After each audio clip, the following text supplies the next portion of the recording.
like to call this Caddo Parish work session meeting to order. Roll call, please, Mr. Clerk. Mr. Dominic. Johnson. Pearson. Glenn. Present. Donald. Baker. Here. Lynch. Here. Escudé. Here. Thibodeau. Here. Cox. Here. Smith. Here. Epperson. We have a quorum, Mr. President. Thank you. I'd like to ask Mr. Demacher if he would lead us in the pledge, but before we get to the pledge, I'd like to ask Captain Molly Lawler of the 2nd Bomb Range Chaplain's Office of Baltimore Space if she would lead us in the invocation. Chaplain Lawler. I invite all those who are willing to join me in prayer. Almighty God, we are ever humbled by the opportunities that you have given all of us to serve our country in various government positions. We come before you today and we ask for your mercy and guidance for the leaders gathered here today. Bless them for their service and give them strength for the tasks ahead. May the decisions they make be guided by justice and infused with creativity and foresight. Guide them to all work together as a team for the common good of the people they serve. We pray, O Lord, that we will all daily display in our work a life of integrity and honor, and that we will walk humbly and justly in your sight. We pray all these things in your holy name. Amen. Amen.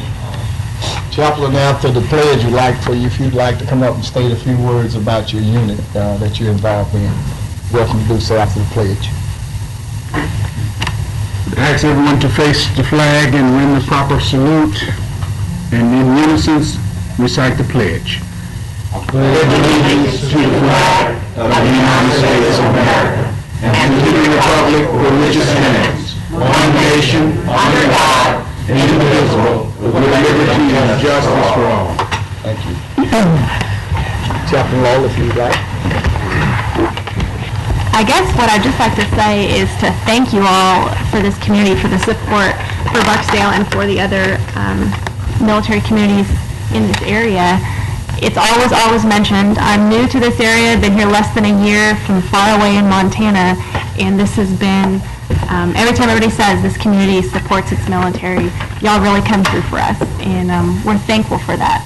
The bomb wing is growing with the addition of Global Strike Command, so we've got a lot of people on the base, a lot of families that need looking out for, so thank you all for that. Thank you.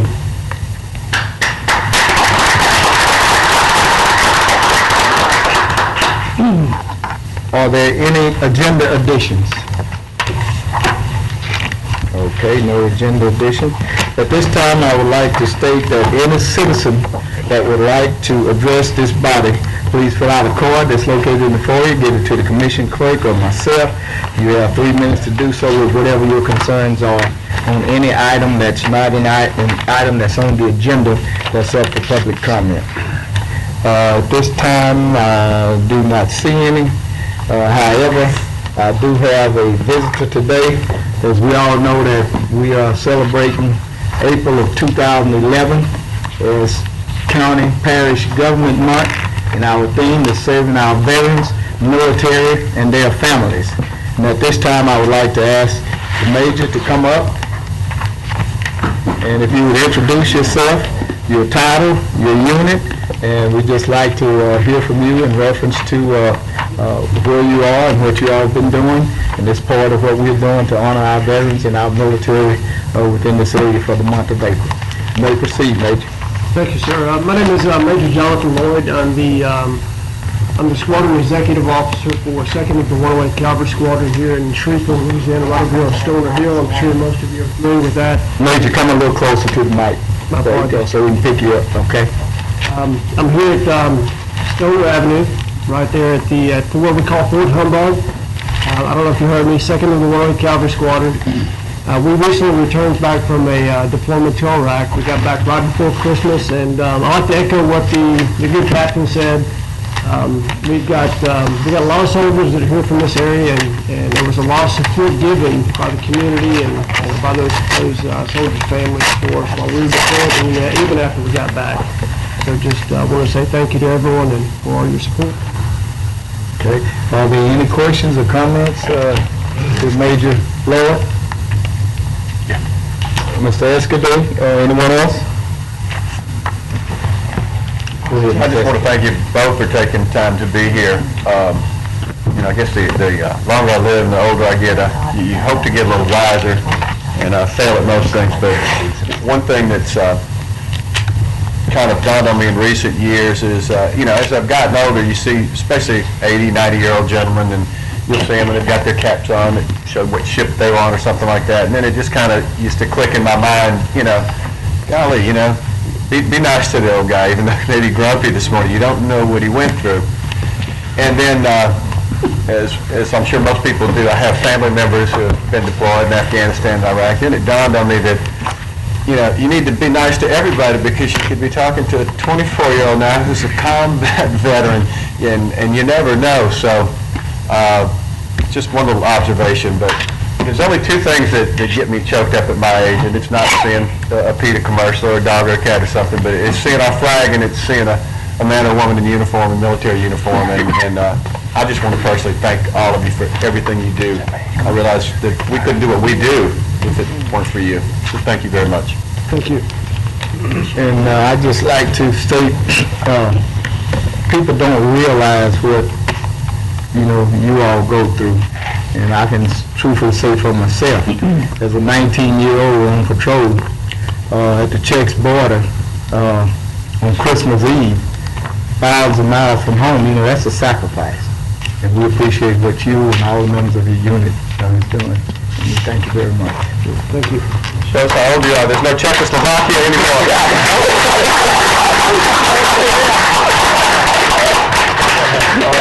We have a Marine. Sir, if you would like to come forward, state your name and your address for the record, and give us a report about what you are doing. As you know, we're honoring our veterans and military and their families this month, or the Parish Government Month. You may proceed. Yes, sir. Thank you, Mr. President and Commission members. I'm Lieutenant Colonel Reginald Williams. I'm a resident actually of Caddo Parish, and I represent Bravo 123. It's a Marine Reserve unit that's stationed in Bossier City, Louisiana. Currently, the unit is deployed. They're in Afghanistan, and they're serving a security mission. We have roughly 138 Marines deployed, and they deployed with the unit that's stationed in Camp Pendleton. It is a ground combat unit, and they're doing base security. We expect them to be back sometime this fall, and right now our mission is just to support the families that have been left behind. So we appreciate the Commission recognizing veterans, recognizing and supporting active duty units, and we will keep the Commission informed on the unit and their progress. And again, we appreciate this opportunity to give you this brief. Any comments or questions, Lieutenant? Commissioner Lynn? I just want to state that Lieutenant Colonel Reginald Williams and I were in Boy Scouts together, and even at the age of 13 and 14, he was a leader then with Boy Scout Troop 15. So I'm very proud to have him as a friend.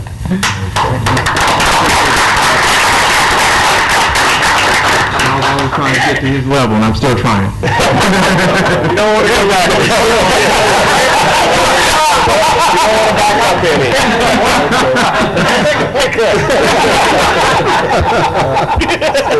We appreciate you being here, and please keep us informed. We'll have 4 meetings throughout the month. You're welcome to come at any time. If any issues that we need to be apprised of, please come and let us know. We work with you in any efforts you may have with I know you're active, you probably can go to Barksdale, but the VA, any of the various service offices, or the Louisiana State Department of Veterans Affairs, and we even have a gentleman from Shreveport that's about 3rd in command in the Department of Veterans Affairs in Washington, D.C. His name is Willie Hensley. Okay. He was appointed, so we have an inroads all the way up to Washington, D.C. That was one of the persons that cut a lot of red tape for us to make it easier for us to acquire the Veterans Cemetery. Okay. So we got a little clout down here in Caddo Parish. Thank you very much. All right, thank you, sir. Yes, sir. Thank you, Commissioner. You're welcome. All right. At this time, I would like to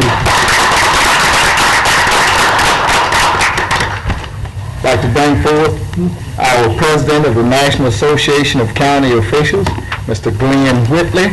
Mr. Whitley is the judge of Tarrant County. He was elected in 2010 chin to assume the presidency of the National Association of Counties.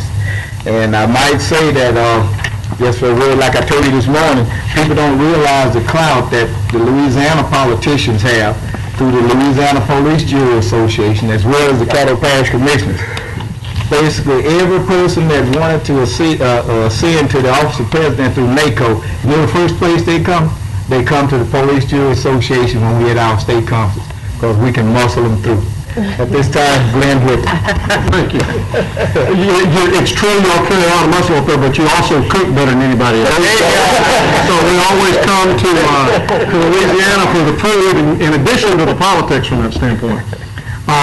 It is a pleasure to be here today, and I want to begin by thanking you for your commitment to public service. I think all too often people take that for granted, and they shouldn't, because you commit every day to get up and to try to make the lives of the folks in your parish a little bit better by the work that you do. And so I want to thank you for that public service. It's an honor this year to serve as president of the National Association of Counties.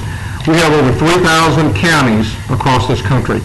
Now, in some places they're called counties, in some places they're called parishes, and in other places they're called boroughs. Some of us are called commissioners or judges or supervisors, police jurors, freeholders. It goes all different ways across the country.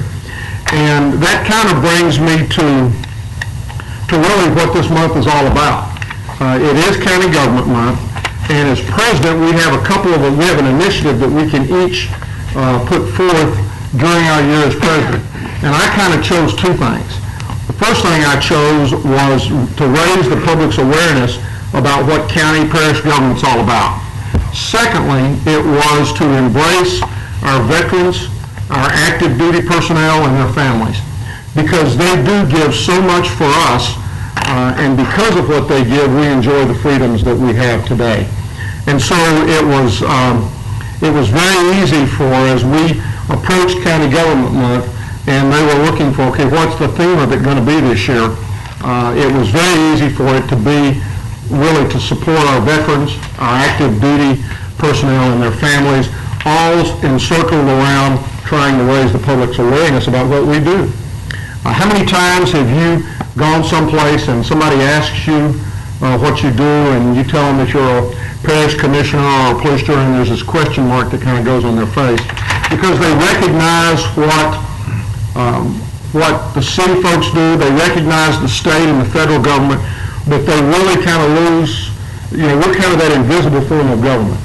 They don't realize that we're the ones that record the history, that we take care of the recording the births, the deaths, the marriages, where land and how land is transferred, vehicles and different things along that type. So they don't understand that we take care of the public health.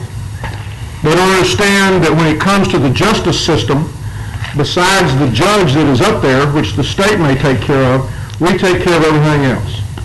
Once the city arrests them, they bring them to our jail. And then we take care of all of the records. We take care of the prosecution. We take care of all of the records of bringing the juries together. We do all of that behind the scenes. I say that we're the invisible form of government because the only time we're not invisible is when we screw up. And then we're on the front page of the newspaper trying to explain what happened. And that small 1% of the time, the other 99% of the time, we do everything and it just kind of flows along. We take care of the roads and bridges. And I think most importantly, we take care of the elections. We make sure that there's an orderly transfer from one administration to another. Whatever that administration may be, whoever those people may be, they trust us to make sure that the elections are held and that they're fair and good elections. So that's the one thing that we're trying to do, and we're really trying to emphasize during the raise awareness of county government. But the other thing that I've kind of asked folks to do as I've gone around the country this year is to pick 5 organizations. They could be a Kiwanis Club, a Lions Club, or a Rotary, or an Optimist. They could be a Sunday school class. They could be a chamber. They could be a government class. But go and talk with them about what parish government's all about. Tell them those things that we just mentioned, that we record the history, that we take care of the public's health. Make sure that they know that we're the place that really works. Because I think what they see all too often is they think about politicians, or they think about elected officials, or they think about those folks that are in D.C. or in Baton Rouge, bickering, sometimes not getting along, always finding it easy to point the finger at somebody else. We got to get the pothole filled. It's not a Democratic or a Republican pothole. It's a pothole that our citizens expect to get filled. Just like every other problem that we face and that they face, they want it fixed. And they don't want to hear excuses, they want it fixed. So please go out and do that. Ask your staff to do it. Ask all of your employees to go out and to give that speech. Now, if you go to NACO's website, NACO has some tools there. If you're really bashful about getting up and speaking, and Ken, I know you have a hard time getting up and talking. But if you really have a problem, if you go to the NACO website, we've got some little tools there that will help you in that regard. Now, the second thing, and the thing that I'm really here today to do, is to talk about our Veterans and Active Military Task Force. Because, again, as we looked at the different things that we wanted to focus on this year, what we found, especially with the conflicts in Afghanistan and in Iraq, is that we really need to be taking care of the families as well as those folks off on active duty, as well as those folks who've served us in the past. You know, we started out today at lunch, and I had an opportunity to sit beside Mr. Fletcher Thomas, and immediately was captured by his stories of World War II. The fact that he went in right behind the Battle of the Bulge. The fact that he was the first American soldier into the prisoner of war, or the death camp at Dachau. And it was just absolutely amazing to listen to him talk about it. And the thing that he said was something that we're hearing more and more of today as these young men and women come home from Iraq or Afghanistan, is that they need to talk about it. You know, he said he went 50 years before he ever sat down and had any conversation with his wife or his family about what he had seen in World War II. My father-in-law is the same way. He was on the China-Burma-India hump, flew over that, never talked about it. He was asked to go to Vietnam by Senator John Tyler. Came back from there, was there near the very end when Saigon fell. Never talked about it. And what Mr. Fletcher or Mr. Thomas said today was, we've got to encourage these kids to talk about it. Because he said, you know, after I started talking about my experience, I felt a great burden come off of my shoulders. As we looked to see what this task force could do, what we wanted to do is give every county, every parish, every borough in America an opportunity to do something for those folks who've done so much for us. And we kind of settled on two things. The first is to really try to remember those folks from the Vietnam War. And you know, we did a great disservice to them. As we, in fact, at this last Ledge conference, the chairman of the Joint Chiefs of Staff, Admiral Mullen, was there. And one of the commitments that he has made is he's made a commitment that the same thing that happened to the veterans who came back from Vietnam would not happen to the folks that came back from Afghanistan and Iraq. What we're trying to do for those Vietnam veterans is to one, recognize their service. But we're also trying to recognize the service of those folks who lost their lives there. Over 56,000 folks lost their lives in Vietnam. Across from the Vietnam Memorial, they are building an underground education center. We're trying to basically get a photo of every service man and woman who lost their life in the Vietnam conflict, Vietnam War. And so what we've done is we're breaking those down into parishes or counties, and then we've asked them to go about trying to get a photo of each one of those individuals. Now, the cost of that memorial is going to be around $85 to $86 million. They've already raised well over $35 million. What I would like to ask you to do is, if you go about finding the list of names from Caddo Parish, that in addition to trying to seek out and find those photos, that you'll Also, maybe try to raise a little money. We've kind of set as a goal $1,000 per photo, but whatever you can do is whatever you can do. We're looking for the photos more than we're looking for the money. Tarrant County, we have 204 folks that we're going to be looking for their photos.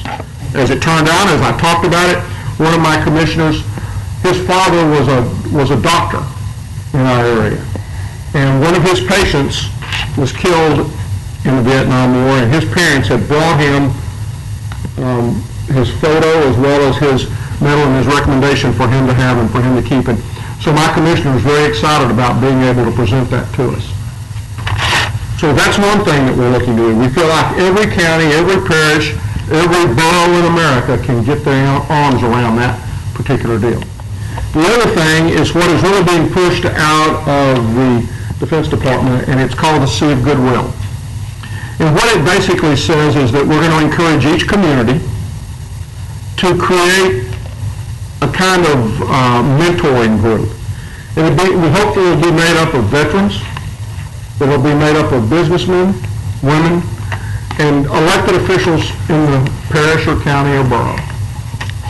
And that each one of them will work with their veterans department in that particular area or with the veterans that are coming back to determine what the need is, because we feel like the need is different. In Augusta, they have a great program that helps in the rehab. They also have created a program for really, it's kind of like marriage counseling. Many reporters, when they come back, the spouses would say, well, they're distant. They don't want to talk anymore. They don't care. You know, it doesn't seem like they care about me anymore. And what they found is, it's just that, it's the way that they're dealing with the coming back.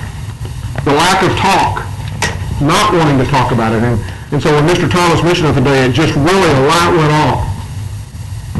Whatever it is, and I wasn't there, I can't tell you what it's like to be in combat. But whatever it is, they climb up.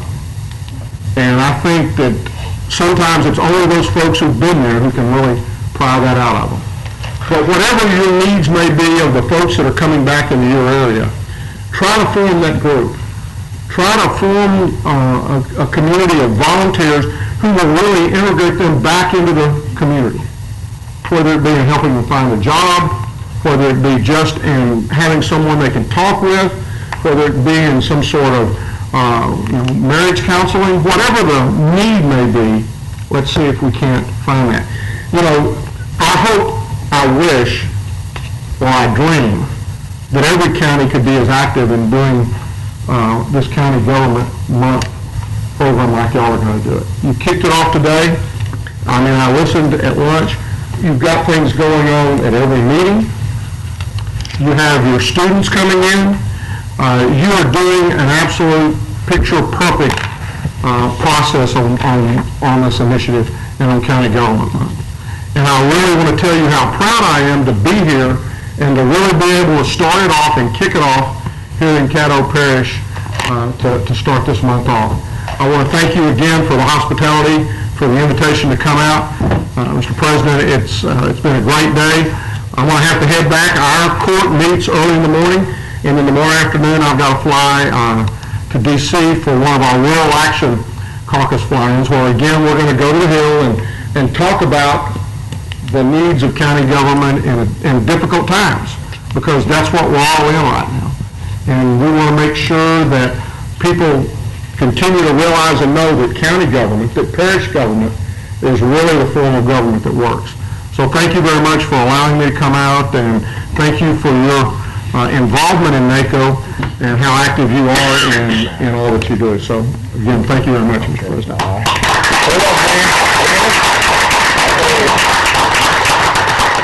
Okay, I see Mr. Lynn, Ms. Lynch. That's okay. Lynn, we'd like to thank you for coming out to kick off National County Government Month. I recall when you got into the chain of going up to the presidency, and I remember meeting you, I forget where it was, but I said, you're only 180 miles down the road from us now. And I said, we support you, I'm going to look for you when I call.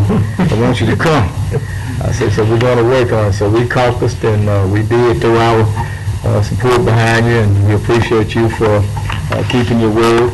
And you have also appointed a number of our commissioners to leadership positions and steering committees on NACO, and we appreciate that. Mr. Pearson is a NACO board member. Ms. Lynch is on the steering committee. Ms. Baker, Commissioner Cox, Matthew, you, Commissioner Lynn, myself, and we appreciate that because we have an opportunity to make a difference. And once again, we want to thank you for coming. And at this time, no commissioner have any question or comment? I'm sorry, Ms. Lynch?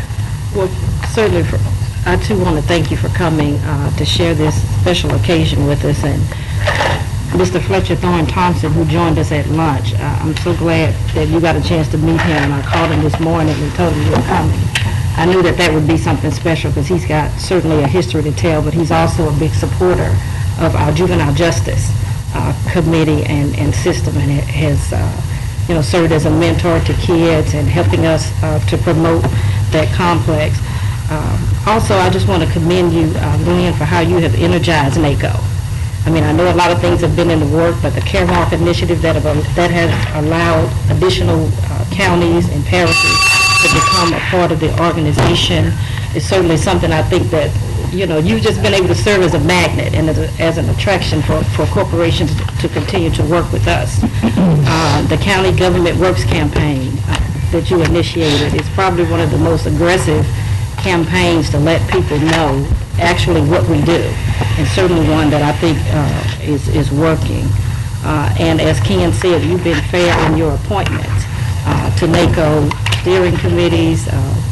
I'm thankful to be a part of your leadership team over programs and services, but it certainly reflects the diversity of our organization, gender-wise, race-wise, region-wise, and those type of goals that are set. So thank you so much. So glad to have you. I didn't know it was our food that was attracting you. I just thought thought we were such great leaders. But Well, that too, but I mean, well, certainly. great pudding, I mean, that was just. But for myself, just at a point that I had kind of gotten, I guess, comfortable, if you will, in NACO and thought that there was really nothing else I could do, or, I was at a point that I thought I was doing pretty good and got your call and was challenged even further.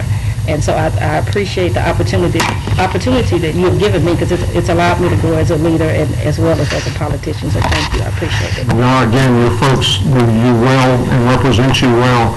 A lot of the NACO steering committees and standing committees, and it's very important. We are a grassroots organization, and we depend upon folks like you to come and express what our priorities need to be, so that our staff is not. We're not representing the staff are representing us. And that doesn't happen without you being active and being involved. So, again, thank you very much. And I want to commend you for taking my hair changes really well, too. You never know exactly what to expect. Hold up, Glenn. Mr. Wilson?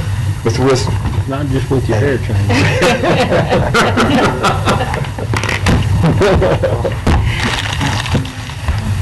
Yeah, true.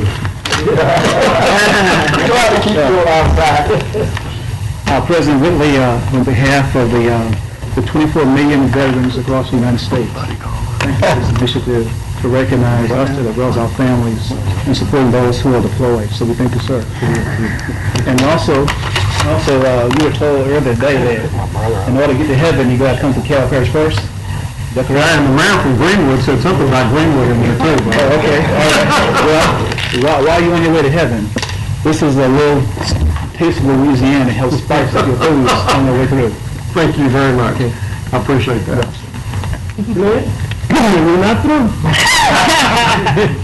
As past president of the Police Jury Association of Louisiana and serving on behalf of Roland, our executive director, I'm sure you're aware, you know him, and Paul Nakan, our current president, I'd like to present you with this token of our appreciation for how you represent us and for Louisiana. Thank you. So just, we thank you, we appreciate you, and we just want you to know it. We don't want you to forget it. Snake's gonna jump out the box, be careful.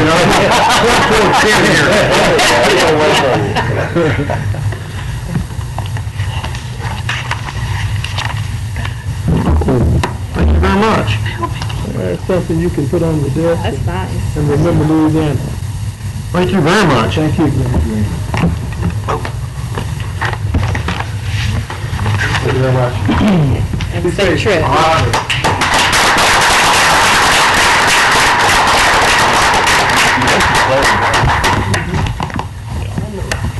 Thank you all very much. Okay, we'll move on to the administrative report. Okay, yes, sir. Good afternoon, Commissioners. Mr. Thibodeau, I'd just like to request the Commission move Mr. Clay Walker's confirmation forward to Thursday, so we can get him on board and get started. And by the way, I've received a lot of inputs from the community by way of phone calls and different events I went to, Millennium Studio ceremony last week. A lot of folks in our community were excited about Mr. Walker's appointment. That's what lets you know that they are paying attention to what we're doing, and certainly I appreciate your support in moving this forward.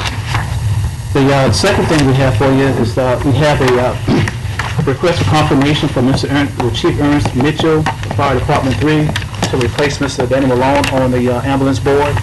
That board meets yearly, but now they're going to once every 5 years.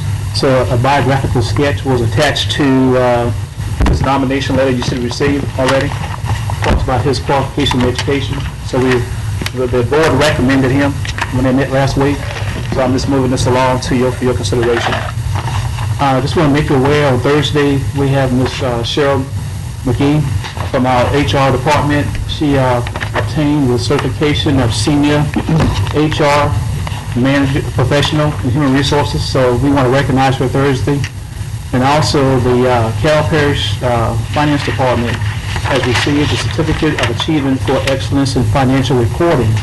And the last time we received this award was 16 years ago. And this has to do with our financial and audit reports.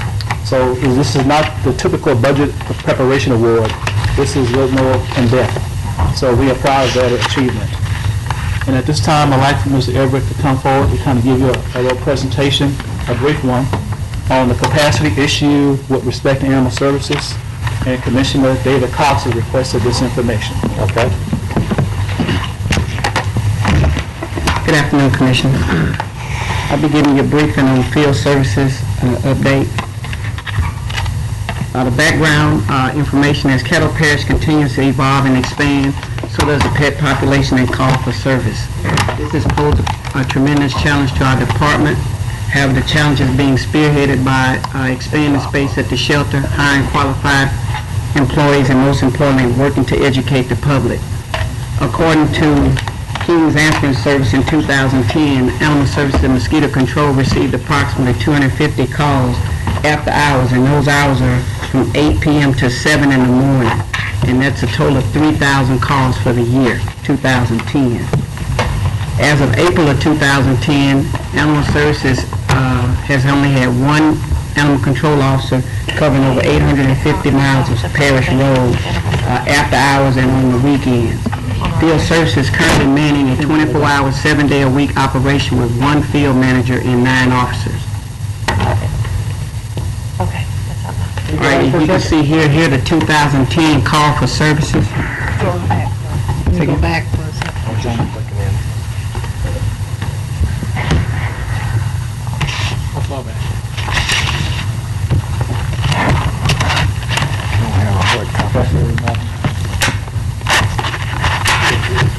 You got a question, Jack? Yes, sir. I was just reading it. Up North Caddo Parish, we can't read as fast as y'all can. You can move it, I've got it. Go ahead. On your screen. It's on the screen now. It's on your screen now. All right, so these are the 2010 calls for services, and you can see that the majority of our calls, 10,704, came in the city of Shreveport. And these are daytime calls between the hours of 8 a.m. to 5 p.m. We received a total of 12,583 calls. So we've been very busy on those calls, sir.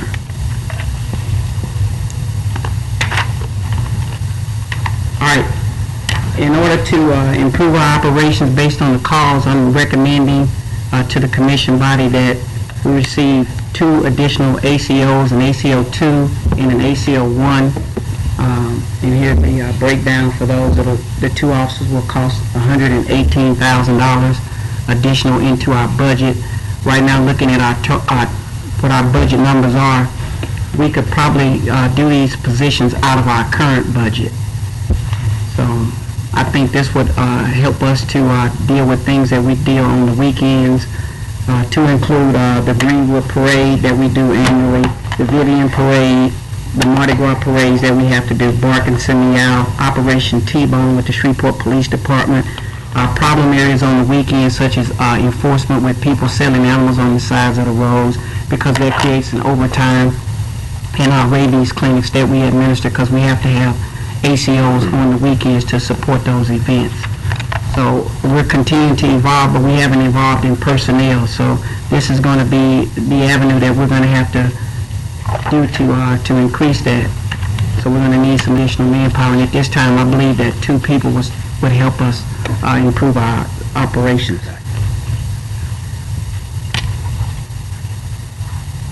Here's the incurred cost to outfit one of those ACOs. This is a breakdown of what it costs in terms of uniforms and field equipment. And these are one-time costs that we have to buy this initially.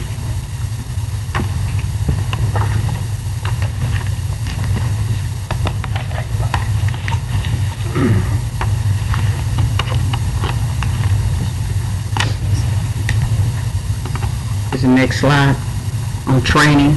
These officers have to be trained based on the state state law, that they have to go through a training academy and be able to be certified to euthanize animals, and that total is $500, and then this is what it costs for a vehicle to outfit that vehicle.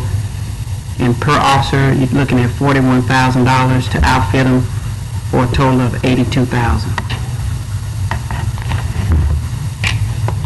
Outfitting is one-time cost. Yes, sir, because they have to have a vehicle to ride in and the equipment to be able to perform their duties. Okay. Sorry, Mr. President.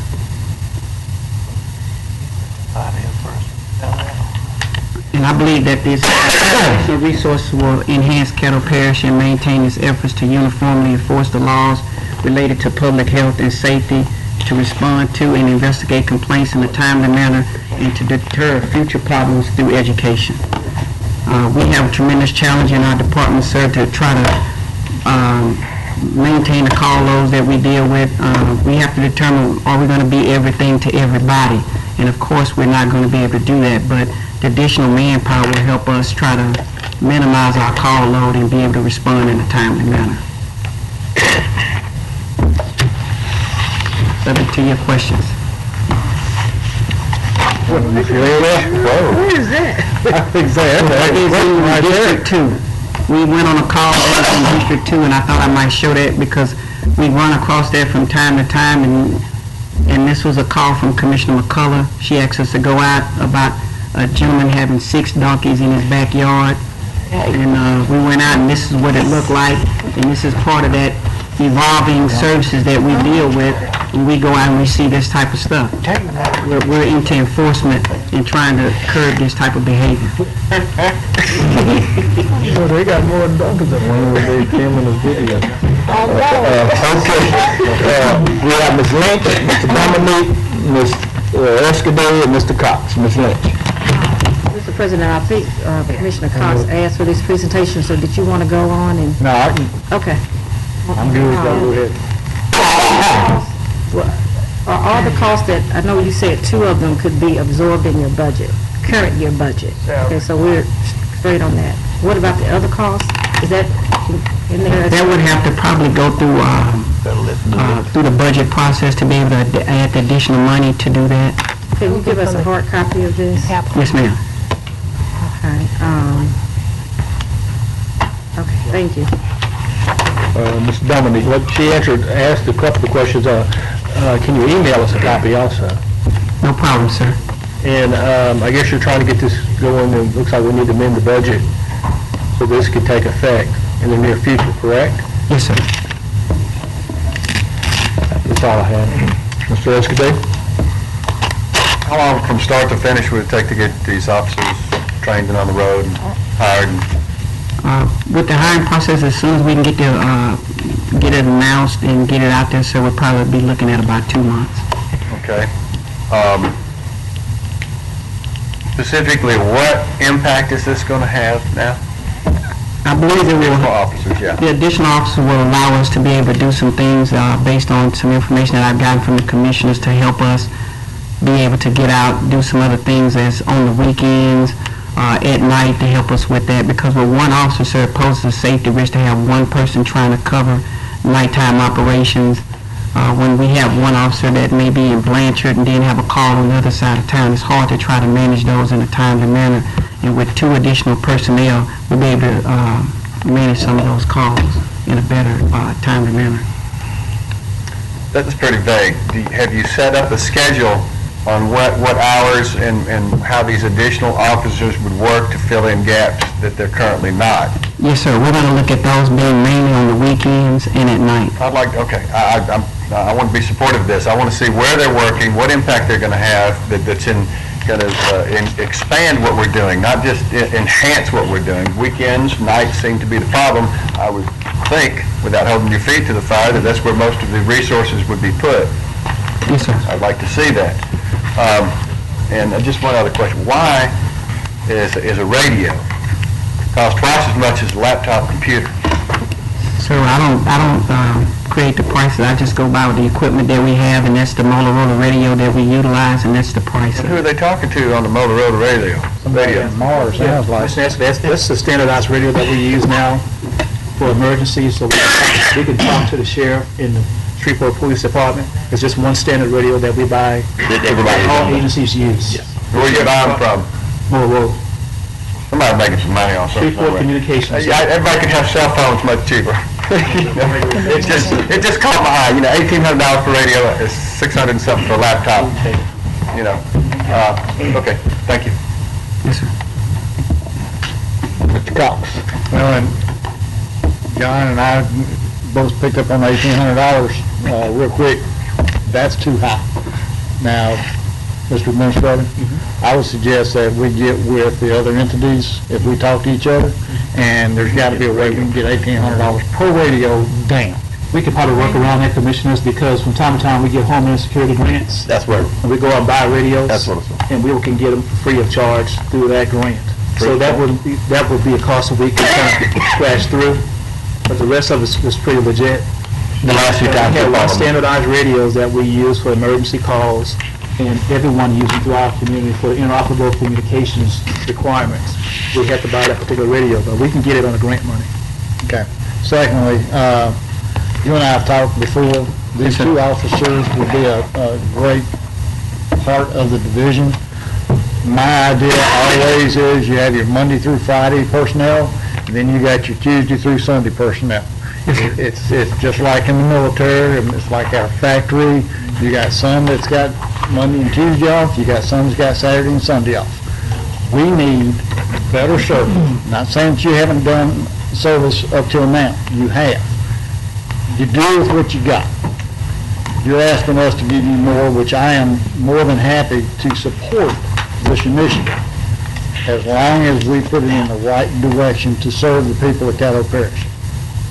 We need, when this goes through, and I'm asking every commissioner to really look hard at this, but we need an initiative for the Sheriff's Department, Police Department, Postal Service, any entity that deals with outside work, that deals with animals on a day-to-day basis, to understand how his office works.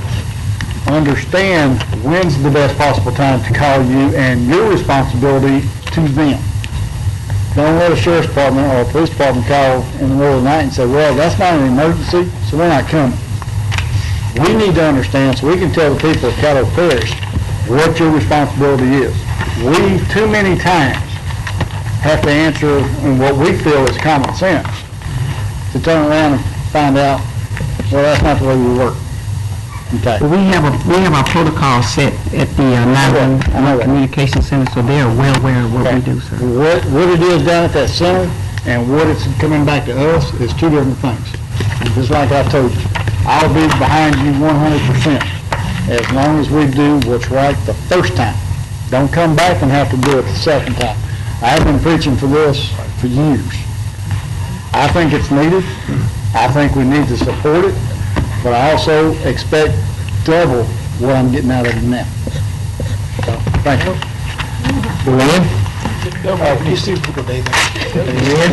Also, Mr. Harris, the addition of 2 people, would that bring it to 3 people that would be working after hours, or would that still be? No, sir, we would still kind of remain on call with a backup person to be able to support that. We kicked around a lot of ideas to try to better remedy it, but we would definitely remain in the same way, but with an additional person being able to go because of the distance that's covered. And the key is making sure people understand that we're not first responders. We don't have flashing lights on top of our vehicles where we can exceed the speed limit. So we have to respond when we get there, and it's just making sure that the public understands that. And if the distance is too great and we can utilize another officer that could be on call to help support that, I think we're better timely arrivals. Right now, when you call the after-hours line, they state that it is for emergency purposes only. Will those emergency purposes remain intact, or will those emergency purposes be expanded in any way, shape, or form? I believe they'll remain intact, sir, because our phones are answered by King's Answering Service, and they have our protocols, and they go through it, and they decipher what constitutes a routine versus an urgent call. So they'll go to it, and they dispatch the officer out, and then we respond, because people don't call directly and talk to the officer, they call King's Answering Service. With crisis being self-defined, will there be any greater information given to King's from your office in regard to what may possibly be used as a dispatch if a person works a different shift and there's, this is a exact case that happened recently that you're familiar with. The puppy that was tied to the tree next to another person's house, and they couldn't sleep, and the puppy was out in the rain and it didn't have any food or water, and it wasn't considered an emergency. Would something like that be considered an emergency with the updated workforce? Well, I'll be frank with you, sir, that is not an emergency. Okay. Just because an animal is out in a situation like that, we would love to be able to get out there and be able to respond to that, but that wouldn't constitute an emergency. We would hope that the neighbor would be able to, talk with his neighbor to try to get that situation rectified, and we come out and deal with it the first thing in the morning. But, to send someone out for overtime for a dog that's tied up to a tree, we just don't have the manpower to be able to do that. And that's not the only typical call that we deal with. We deal with a lot of calls, sir. We have to look at it, decipher between what's relevant and what's not, and make a best assessment on that and respond. This increased manpower that I'm in full support of, what additional services would that give to the constituents and to the people that pay taxes in Caddo Parish? I believe it would allow us to be able to enforce the ordinances in a little bit more of a strong nature, because we don't have the adequate support. We haven't sat down with our police, our deputies and sheriff department to determine that they can enforce the ordinances just as well as we can. And until we get that meeting where we can sit down and work as a team, we have to, take the lead on it. We have to spearhead those. And right now, whenever there's a call dealing with an animal, the police call animal control. So we have to take the lead on it and go out and respond. So the only thing we're going to do is be able to respond more because we have more personnel. I think I need you to repeat that. So the increased personnel that we give you, what I heard just then was to greater communicate with other agencies on how they can do their job like you do your job. No, sir. I said we haven't sat down as a team, as a whole, to determine. We know that the sheriff's department and the police department can enforce the ordinances just like we can. Yes. People can call. When there's an emergency, you can call the police or you can call the sheriff's department and they can respond. They're first responders. They can get there immediately, just like with the animal situation that you spoke of. They can call the police department. They have people working around the clock in shifts. They can go out and respond to that because it constitutes an emergency if that person deems that. The people that we're talking about adding to our personnel would allow us to be able to respond to more complaints because we have people working. For one person covering the parish on the weekends, you can only get so much done, sir. And we get a lot of calls on the weekends. Being able to add 2 additional persons out there would allow us to be able to do some different things, and it won't create as much overtime. See, right now we have our officers targeted to work Monday through Friday. So So anything that we do on the weekends is automatically overtime. So we have to get together and do sweeps of certain areas, go out to Oil City, wherever they're having, work with their leaders to do sweeps to try to bring down their animal population and their call complaints as well. So we strategically look at each area and try to bring it down. So with what you're saving, what I just heard then was with what you're saving in overtime, you would be able to absorb 2 more positions, or at least a portion of 2 more positions? Yes, sir. Well, that's very good thinking on your department's half. What about when a constituent calls the Shreveport Police Department or another police department and says there's a dog with no food chained up to a tree and it's raining and we need you to come and respond as a first responder, and they say, I'm dealing with a robbery, a murder, an arson, or something more of that case, and you need to call Animal Services. And they say, well, I've already called Animal Services, and they said that you're the first responder. And they say, well, we're busy with things that are taking precedence over a dog barking to a tree. What is your response when they get that phone call? Because that's what they seem to be getting every time they call. I would view that in a different manner, sir. You know, if I were chief of police and I had 500 officers, I would call that unacceptable. Okay. You know, we only have 9. And they can respond, you know, a little bit faster than we can. They're not with one officer covering entire Shreveport, you know, or the sheriff's with one deputy covering the entire parish. We have one person, they have several, and we need to partner with them in order to get this, to better take care of the citizens. And that's the only thing I'm saying is, you know, we can't do this alone. We're going to need more than Animal Services to combat that, and that's why I need your help, sir, to see if we can energize and get together as a team and make this thing happen, because in order to do a service to the citizens, we're going to have to find a better way to communicate. Absolutely. Have we set up meetings with the Shreveport Police Department and the Sheriff's Department in regard to us partnering better? Yes, sir. I just spoke with my boss about that, and we're going to try to get together and make that happen. Great. All right. Thank you. Thank you, Mr. President. I need to answer that question. for you, too. Oh, yes, sir. We met last year with the chief of police, the sheriff, and all these agencies to talk about response time. And their concern is that when they call us, they want us to get there quicker. So we tell them it's a function of having enough manpower because the officer might be up north. Right. So we did have the discussion last year. We met with them, but we need to meet more. I look forward to hearing the progress report. Thank you. Thank you, Mr. President. Ms. Bryant? I just want to add that when we looked at the numbers to fund these positions, not only are we looking at the savings and overtime, we've also, based on the 2010 numbers, the collections are up for property taxes, and their surplus from 2010, we also see that they should have an additional increase in property tax revenue in order to also, based on both of those, not just, we're not going to save $118,000 in overtime. I just want to make that clear. But we have looked at the numbers, and we do believe that they can fund these positions through the fund. Mr. Smith, would you pull back on the screen and show the cost of the 2 officers and below it was listed overtime? Yes, sir. Can you show it on the screen? It's on here, sir. They have it. There's some in the back. I'm showing it here. Okay. That's not the one I'm talking about. One of them showed almost 50% This is the one with overtime? There it is, it's got budgeted. So is that budgeted, excuse me, for Yes, sir. those 2 new guys, is that the overtime figure? Yes, sir. Your estimate? I thought we were eliminating overtime. We can. No, sir, I didn't say we were eliminating overtime. We would bring down overtime because if we can add these additional personnel, it will cut down on our overtime.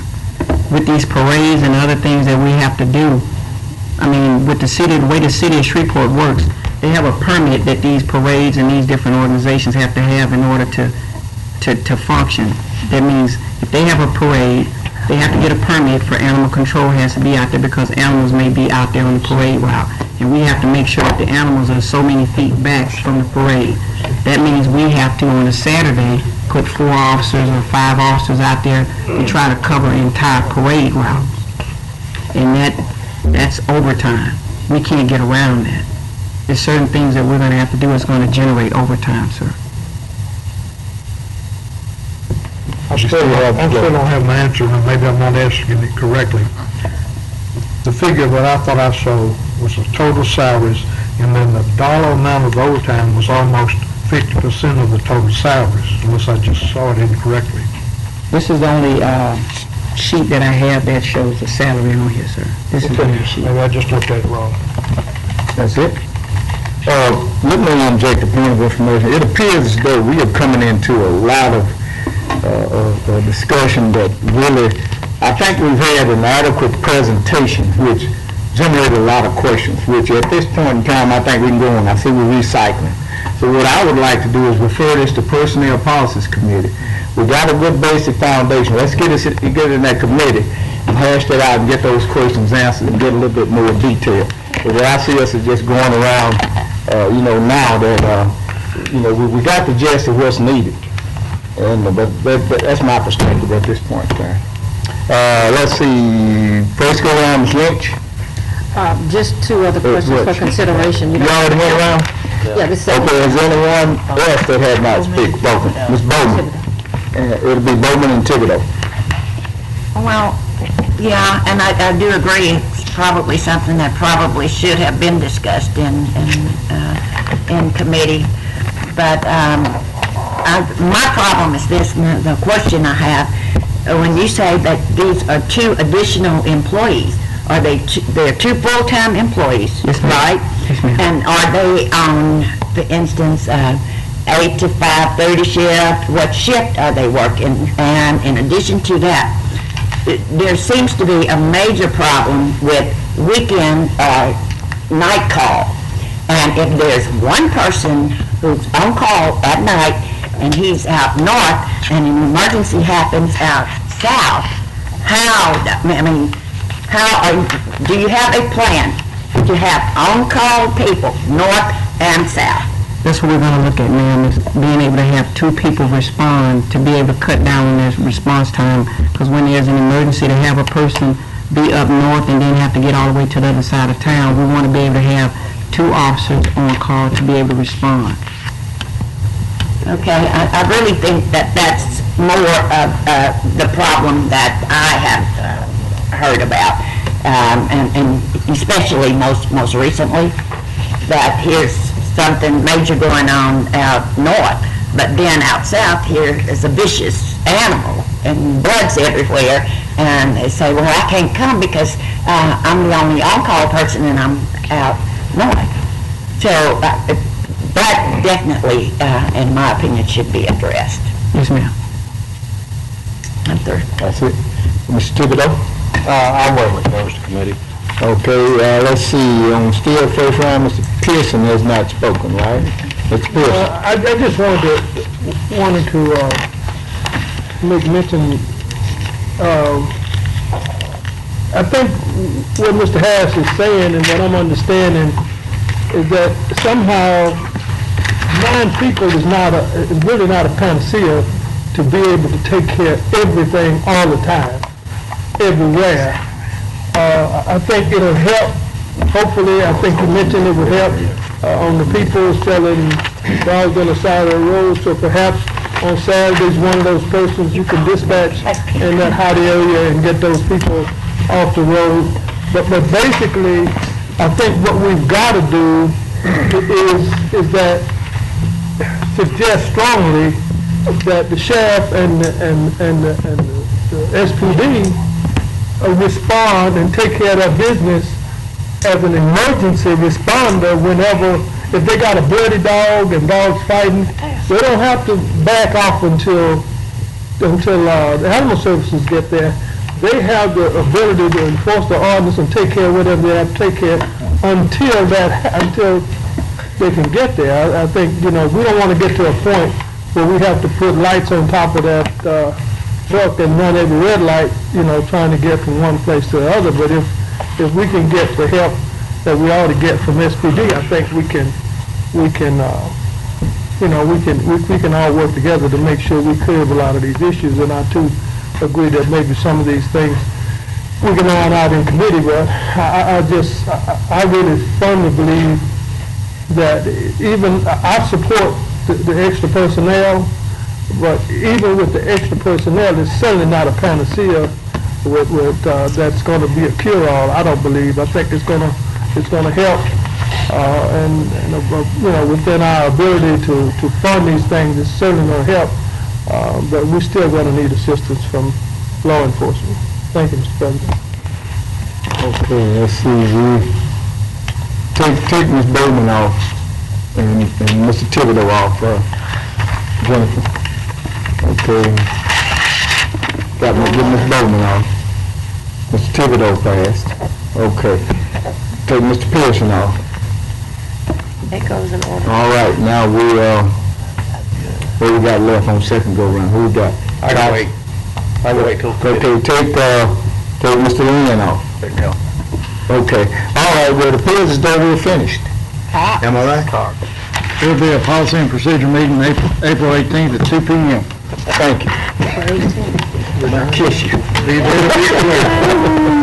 April 18th. That's our next work session. All right, that it. Ms. Harris, we thank you and, pardon? I don't know, my name may have gotten taken Okay. off. I don't really need an answer right now, but two other things under consideration, because I'm trying to help Erica watch this money. I want to know where the $100,000 is going to be pulled from in their existing budget. And the other question is, and I understand that we can absorb it this year, but what is the mechanism to sustain the additional expense next year or going forward? I got that worked I out. need to understand that in this meeting, from this meeting. Thank you. Thank you, Ms. Harris, and from my personal perspective, you're doing an excellent job. I know what you're going through on the weekend because I've had to utilize you on the weekend. And however, I wish that these actions aren't driven because of personal feathers or nothing like that has been ruffled. We've come a long way in that department. And brother, I remember when we think these problems we got now or something, but we're light years ahead of where we are. However, we can do better. So we will put this in committee and we'll move forward with it. Thank you very much for your presentation. Thank you, sir. Good day. Next order, please. Have communications and committee reports. Any communication, any commissioner? Ms. Baker? Yes, I would like to do a committee report. We had our first Economic Development Committee meeting on last Friday, and I thank you all for coming out of the committee and taking time out of your busy schedules. It was a very positive meeting, and we discussed some real good issues and some projects that we're looking forward to moving forward with, and also looking at scheduling a retreat to get a little bit more in depth into doing some economic development projects and programs. So it was a very productive meeting. I thank all of you all so much for coming out. Thank you so much. Mr. Pearson? Yes, my committee will meet Thursday at 2 o'clock. There was some information in regard to the master plan that was given out by Roy. Hopefully you could read it or peruse it by that time, and we'll have some additional information to be given so that we can come up with something in a reasonable amount of time. What committee is that? That's it. That's the intergovernmental agreement. You know I can't remember the name of them committees. Intergovernmental organizations. That's it. That's Thursday. All right. Mr. Thibodeau? Yeah, I represent Mr. Pearson off, please, Jennifer. Yeah, I represent the commission at the library's technology open house that they had a couple Sundays ago, and they had a good crowd there, and people seem to be excited and interested in what the library system is going to be doing for them. Thank you, sir. One more, Mr. President. Mr. Pearson? Commissioner Bowman and I represented the commission with the Meals on Wheels on March to whatever day that was. And we just want to let you know that we represented you well. And Millennium. And Millennium. And Blade, Joyce was at Blade Saturday night, so was Commissioner Laird when she going. So we represented the commission. Stephanie. I represented us well at the wine. Okay, that takes care of Mr. Pearson. Okay, next order, Mr. Clerk. Just a reminder, we received 2 letters of resignation from Caddo Parish Sewage District Number 7, Mr. Randall Magnus and Miss Linda Attaway. Next, we have President's Report. Welcome, Mr. Clerk. Okay, we have no old business, we move to new business.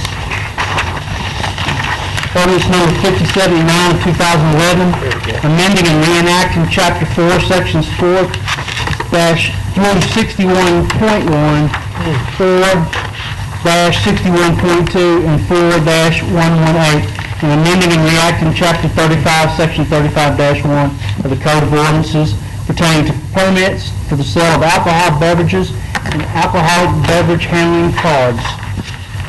Also moved. Berman moves it, I second it. Moved by Ms. Berman, seconded by Mr. Anderson. And we'll advance this item to Thursday's agenda. All right, vote please. That's why I love you, John. Next order, Mr. Clerk. Ordinance number 58 of 2011 to amend Chapter 26 of the Code of Ordinances, Schedule F, no parking zones to include a portion of Calderwood Drive at the intersection of Calderwood Drive and Greenwood Road. Chair moves. Sir. Okay, moved by the chair, seconded by Commissioner Thibodeau. Discussion, Mr. Thibodeau.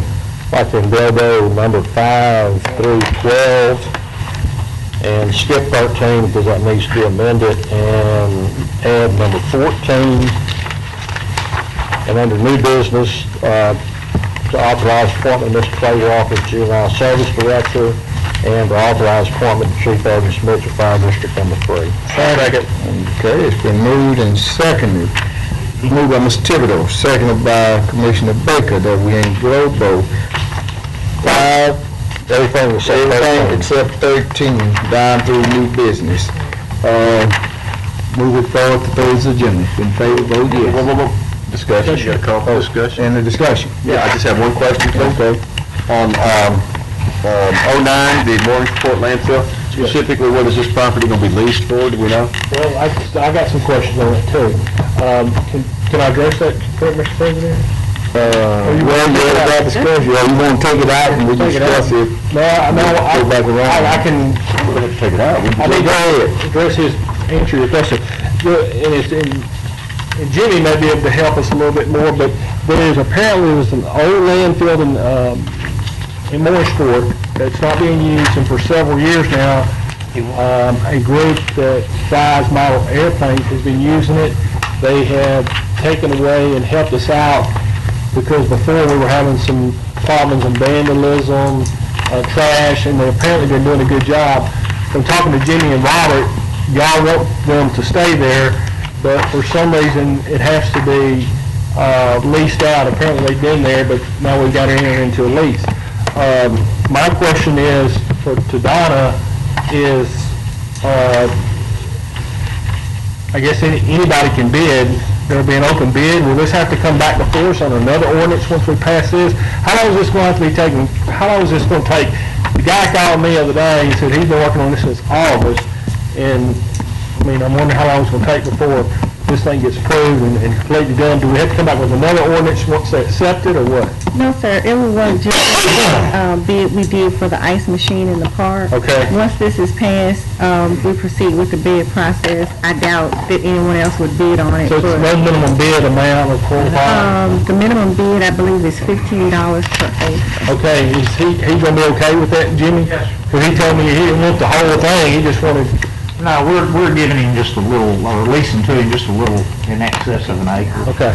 And I think it's, for the term of a 3-year lease, it's going to be running like $45 or something. Okay. Commissioner, my question's been answered. Commissioner Escudero, Yeah, thank you. Why we have to lease this property is a liability issue? Well, Do they want exclusive use of the property? they want exclusive use of the Yes, we grant, property. so they'd be able to put a fence around it or something? I'm sorry. No, but they want to be able to kick anybody off of it that will come in. But what it is they had a lease. They haven't just been out there without a lease. They had one that expired, and since their old lease expired, the law changed. So they have to do this to execute a new lease agreement with us. Okay.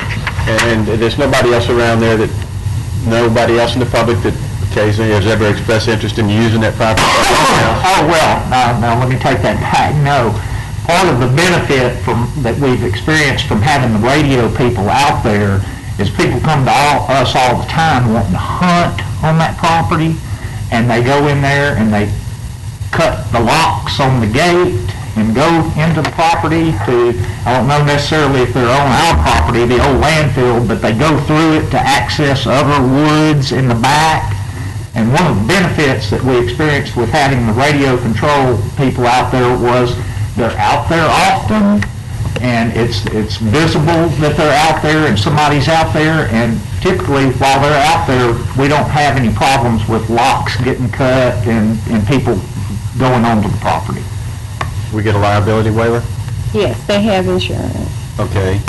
We don't currently lease property for people to hunt on, do we? No. Okay. Thank you. Okay, only used for the radio controlled planes, right? Yes, sir. Okay, they can't enter into any commercial venture, just, Just for their flying for any more discussion? I had a question. Is there any oil and gas out there? Have we checked? Okay. Since Chesapeake was in the house of gas. We'll retain that anyway. They'll let us know if it is. Okay, well, I see, Lynn. John asked my question. Thank you. Okay, all right, seeing no further discussion, request for discussion, we'll vote to advance these items with the exception of 13 to Thursday's agenda. Okay, our advances now, we want to go back on 13, Mr. Clerk? Yes, sir. Resolution number 13, 2011, authorizing the reimbursement of Caddo Parish constables and justice of the peace for attending mandatory training. Want to move it? Yes, so moved by Commissioner Thibodeau, seconded by Commissioner Pearson. On discussion, Mr. Thibodeau. Yeah, we just had one little amendment we wanted to add to that, the deputy constables, as long as it is mandatory training, that's mandatory by the state, they would be eligible to be reimbursed for their training. So now we have the constable, the deputy constable, and justice. Up to $600 for state mandatory training. Okay, you got that amendment, Mr. Grubb? Yes, sir. Okay. Second. Okay. Any more discussion relative to the advancing this item until Thursday's agenda? Okay, let's vote, please. That goes to Thursday's agenda as amended. Next order, clerk. Consent agenda, sir. Okay, that's it, Mr. Pearson? Move to close, move to adjourn, move to secretary. Let's move, huh? I was talking to everybody today. Oh, good.